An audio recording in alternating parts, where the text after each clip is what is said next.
Video کو like کر کے آگے شیئر ضرور کر دینا۔ اور فرماتے ہیں غیاث الدین کے بیٹے معین الدین نے میرے ادب میں مبالغہ کیا، ان قریب میں نے اس کو ہندوستان کی ولایت عطا کر دی۔ نعرہ رسالت، خواجہ کا ہندوستان، سرکار غوث اعظم۔ اس وقت ہندوستان کا مسلمان پریشان حال ہے، وزیر اعظم کون بنے گا؟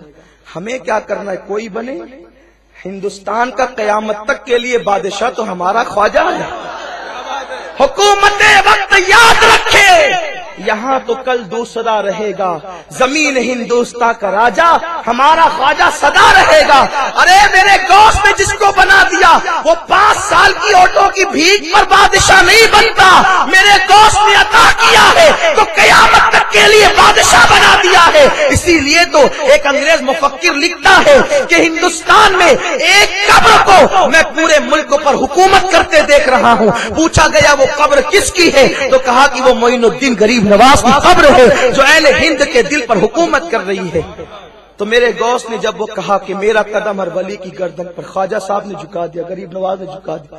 ایک صاحب تھے، بس اختتام کی طرف لے جاؤں، ایک صاحب تھے، ان کے مریدین کچھ زیادہ تھے، وہ عجم میں رہتے تھے، عجمی تھے، تو انہوں نے کہا ہوں وہ بھی ولی میں بھی ولی، میں ان کے لیے قدم جھکاتا، میں ان کے لیے گردن جھکاتا، ان کے قدم کے لیے میں گردن نہیں جھکاؤں گا۔ خراسان میں جو غریب نواز نے کیا وہ بھی میرے غوث نے دیکھا، اور عجم میں جو انہوں نے کیا وہ بھی دیکھا میرے غوث نے۔ جب انہوں نے کہا کہ میں کیوں کر گردن جھکاؤں ان کے لیے، فوراً میرے غوث کی زبان سے جملے نکلے کہ جس کی گردن پر میرا قدم نہیں اس کی گردن پر سور کا قدم ہوگا، خنزیر کا قدم ہوگا اس کی گردن پہ۔ غوث نے کہہ دیا، سرکار غوث العظم نے کہہ دیا، ولایت ان کی چھن گئی۔ ولایت چھننے کے بعد پھر یہ ہوا کہ اللہ اکبر، وہ 500 مریدین کو لے کر حج کے لیے نکلے۔ جب حج کے لیے نکلے 500 مریدین آگے پیچھے ہیں، لیکن چونکہ اب فیضان نظر ساتھ نہیں، اب ولایت نہیں، چھن گئی، پتہ بھی نہیں چلا۔ غوث پاک سے عداوت جو کر لی، غوث پاک سے دشمنی جو کر کے اس نے کہا آپ میرے ابا سے بات کریں، آپ ابا کے بغیر میں کوئی جواب نہیں دے سکتی۔ لڑکی کے کہنے پر اس کے باپ کے پاس وہ پیر صاحب پہنچے، اور پہنچنے کے بعد اس کے باپ نے کہا دیکھیں آپ اجنبی ہیں اور اجنبی کو میں اپنی بیٹی کیسے دے دوں، ایک کام کریں کچھ دن تک کہ آپ قیام کریں، میں پہلے آپ کو دیکھوں گا، آپ کے چال چلن دیکھوں گا، اس کے بعد پھر فیصلہ کروں گا کہ میری بیٹی تمہیں دینا ہے کہ نہیں دینا ہے۔ اللہ اکبر۔ پھر یہ انہوں نے کیا کہ انہوں نے مریدین میں اعلان کر دیا اب میں حج کو نہیں جاؤں گا، اس لیے کہ میرا دل کسی پر آ گیا ہے، میں حج کو نہیں جاؤں گا۔ اللہ اکبر۔ ساری داستان لوگوں کو پتا چل گئی، 498 مرید یہ کہہ کر فرار ہو گئے کہ ہمارا پیر تو بگڑ گیا، اب اس کے پیچھے رہ کر کے فائدہ کیا ہے۔ میرے پیارے آقا علیہ السلام کے پیارے دیوانوں، پھر یہ ہوا 2 پکے مرید تھے، سچے مرید تھے، پیر کے بگڑنے کے بعد بھی وہ پیچھے پیچھے لگے رہے، چھپ چھپ کر دیکھتے رہے۔ جب اس کے باپ نے کہا کہ یہاں رکو، وہ رک گئے، حج کا ارادہ ملتوی کر دیا، حج چھوڑ دیا۔ دیکھو کسی کی بددعا، خاص طور پہ ولیوں کی بددعا کس طریقے سے کہے ہوتی ہے کہ حج کو جانے رک گئے، ایک لڑکی کے لیے رک گئے، اور اس کے بعد وہ لڑکی جب اس کے گھر قیام کیا تو لڑکی نے کہا میرا محبوب مشغلہ ہے کہ میں سور چرانے کے لیے جاتی ہوں، مجھے اس سے بڑی محبت ہے، اگر آپ چاہیں تو چلیں۔ انہوں نے کہا تمہارے بغیر میں کیسے رہوں گا، اور اس کے ساتھ ساتھ سور چرانے کے لیے چلے گئے۔ اللہ اکبر۔ یہ دونوں مریدین چھپ چھپ کر دیکھتے، پھر انہوں نے یہ منظر بھی دیکھا، جب وہ سور چراتے تو سور جب تھک کر کے بیٹھ جاتے، وہ لڑکی اٹھا کر اپنی گردن پر رکھ کر کے لے کر چلتی، تو لڑکی کی محبت میں یہ کہتے تو نہ اٹھا، لا میرے پاس دے، اور اس کے بعد سور کو اٹھا کر اپنی گردن پر رکھتے۔ اس طرح غوث پاک کا قدم اپنی گردن پر لینے سے انکار کیا تو دنیا کو دکھا دیا گیا کہ سور کا قدم ان کی گردن پر آ گیا۔ اس کے بعد جب مدت ختم ہو گئی تو لڑکی کے بعد باپ نے کہا اب آپ کا نکاح میری بیٹی کے ساتھ میں کر دوں گا. کل کے دن راہبوں کو بلایا جائے گا, پادریوں کو بلایا جائے گا, اور اس کے بعد رسم ادا کی جائے گی. تمہیں سور کا گوشت کھانا ہوگا, شراب پینا ہوگا, اور اس کے بعد عیسائی مذہب میں داخل ہو کر اس کے ساتھ نکاح کرنا ہوگا. محفل سج گئی اور اس کے بعد بڑے بڑے راہب آ گئے, شہنائیاں بجنے لگی, ڈھول تاشے بجنے لگے. آج ایک مسلمان پیر جو ہے وہ مرتد ہوگا, عیسائی ہوگا, عیسائی مذہب میں داخل ہوگا. خوشیاں تھی, دونوں مرید چھپ چھپ کر دیکھ رہے تھے, روتے تھے. ہائے اب کیا ہوگا؟ پیر کے ایک ہاتھ میں سور کا گوشت ہے, دوسرے ہاتھ میں شراب کا کٹورا ہے. اب یہ شراب بھی پیے گا, اب یہ سور کا گوشت بھی کھائے گا.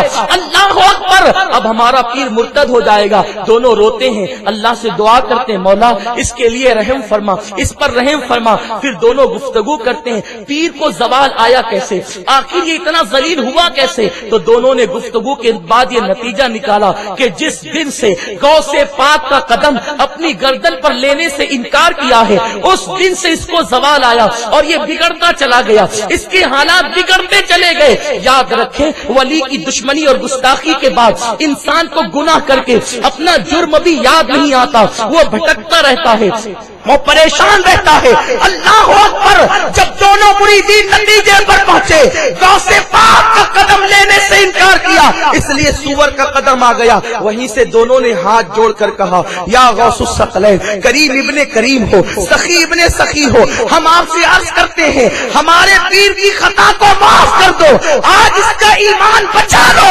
ہم وعدہ کرتے ہیں ہم اپنے پیر کو آپ کی بارگاہ میں لائیں گے, وہاں جو چاہے سزا دے دینا, لیکن یہاں ایمان بچا لو. اللہ اکبر, میرے غوث کی شان یہ ہے, شیخ عبد القادر جیلانی فرماتے ہیں مجھ سے محبت کرنے والے اگر مشرق سے پکارے اور میں مغرب میں رہوں تو میں ان کی مدد کے لیے پہنچ جایا کرتا ہوں. یہ شان ہے غوث. آپ کہیں گے یہ کہاں سے آپ لائے کہ مشرق سے مغرب میں پلک کے جھپکتے پہنچ جاتے. ہم کہتے ہیں قرآن سے لائے. آپ بمبئی میں رہتے ہیں, گھاٹ کوپر میں رہتے ہیں, کس گلی میں آپ کا مکان ہے یہ غوث پاک کو کیا پتا. آپ نے ایڈریس تو بھیجنا نہیں ہے کہ غوث پاک اس محلے میں اس نمبر گھر میں آپ آ کر ہماری مدد کریں, لیکن یہ غوث ہم نے قرآن سے سنا ہے, قرآن سے سیکھا ہے. قرآن پر جب نظر ہوتی ہے تو سارے اسرار کھلتے چلے جاتے ہیں, اور ولیوں کے غلاموں پر یہ اسرار کھلتے ہیں. کیا آپ نے نہیں سنا حضرت سلیمان علیہ السلام نے تخت بلقیس منگایا تو کتنا لمبا فاصلہ تھا, پوچھا کہ کون لائے گا. آپ نے بار بار علماء سے سنا ہوگا کون لائے گا, تو ایک جن کھڑا ہوا ناپاک, اس نے کہا میں لاؤں گا. کتنے وقت میں؟ حضور آپ کی محفل ختم ہونے سے پہلے اللہ نے جن کو بھی کھڑا کیا تاکہ لوگوں کو پتا چلے جن اور ولی میں فرق ہوتا ہے, کرامت اور جن کی طاقت میں فرق ہوتا ہے. تو اس نے کہا کہ میں آپ کی محفل ختم ہونے سے پہلے, محفل شروع ہوتی تھی طلوع آفتاب کے وقت اور سورج سر پر آنے سے پہلے محفل ختم ہو جاتی تھی آدھے دن میں. اس آدھے سے بھی کم دن میں وہ لانا چاہتا تھا. حضرت سلیمان نے فرمایا نہیں, اس سے پہلے چاہیے. تو ان کی امت کے ایک ولی کھڑے ہوئے, آصف ابن برخیہ, وہ کہتے حضور میں لاؤں گا. کہا تم کتنے وقت میں لاؤ گے؟ کہا آپ کی پلک جھپکنے سے پہلے لاؤں گا. یہ قرآن کہہ رہا ہے آپ کی پلک جھپکنے سے پہلے. وہ آصف ابن برخیہ نے نہیں پوچھا کہ حضور اس کا محل کس محلے میں, یمن میں کس محلے میں, اس کے کس محل کے کمرے کے اندر وہ تخت رکھا ہوا, یہ سب نہیں پوچھا, بلکہ فرماتے میں لاؤں گا. اور پلک جھپکنے سے پہلے جاتے ہیں تو پلک جھپکتی ہے, آتے ہیں تو پلک جھپکتی ہے. سید المفسرین, رئیس المفسرین حضرت عبداللہ ابن عباس فرماتے ہیں کہ آصف ابن برخیہ وہیں پر موجود رہے, گئے نہیں, جانا آنا نہیں تھا, وہیں پر موجود رہے اور ہاتھ بڑھا کر سلیمان علیہ السلام کی بارگاہ میں تخت بلقیس ان کی پلک جھپکنے سے پہلے ہاتھ بڑھا کر لا کر پیش کر دیا. قرآن کہتا ہے کہ آصف ابن برقیہ کو زبور کا علم تھا, وہیں کھڑے کھڑے 1 مہینے کے فاصلے سے تخت بلقیس پلک میں جھپکتے لا کر پیش کر دیا. اب مجھے بتاؤ جس کے پاس زبور کا علم ہو وہ پلک جھپکنے سے پہلے 1 مہینے کے فاصلے سے تخت بلقیس لا کے پیش کرتا ہو, تو میرا دوست تو وہ ہے زبور, انجیل, توریت کے علوم کو نچوڑ کر اللہ نے قرآن میں میں لیا ہے اور اللہ نے قرآن کا علم میرے دوست کو عطا فرمایا ہے. اور غوث پاک امت محمدیہ کے صرف ولی کا نام نہیں، وہاں سلیمان علیہ السلام کی امت کا ولی ہے. یہاں صرف ولی نہیں ہے بلکہ اولاد بھی ہے، نبی کا خون بھی ہے. اور اولاد تو بہت ہے، یہ نبی کا لاڈلا بیٹا ہے، نبی کا چہیتا بیٹا ہے. تیری سرکار میں لاتا ہے رضا اس کو شفیع جو میرا غوث ہے اور لاڈلا بیٹا تیرا. ان کے پاس قرآن کا علم تھا، کتنا تھا؟ اختصار کے ساتھ عرض کروں، ملا علی قاری جو شارح بخاری ہے، بخاری شریف کے شارح وہ لکھتے ہیں، انہوں نے بھی پوری ایک کتاب لکھی ہے غوث پاک کی عظمت پر. فرماتے ابن الجوزی ایک محدث ہے، علامہ ابن الجوزی، وہ بڑے نقاد ہیں. لوگوں کی فطرت میں تنقید ہوتی ہے تو وہ تنقید کرتے تھے. اتنے بڑے نقاد تھے کہ امام بخاری کی غلطیوں پر انہوں نے پوری ایک کتاب لکھی ہے.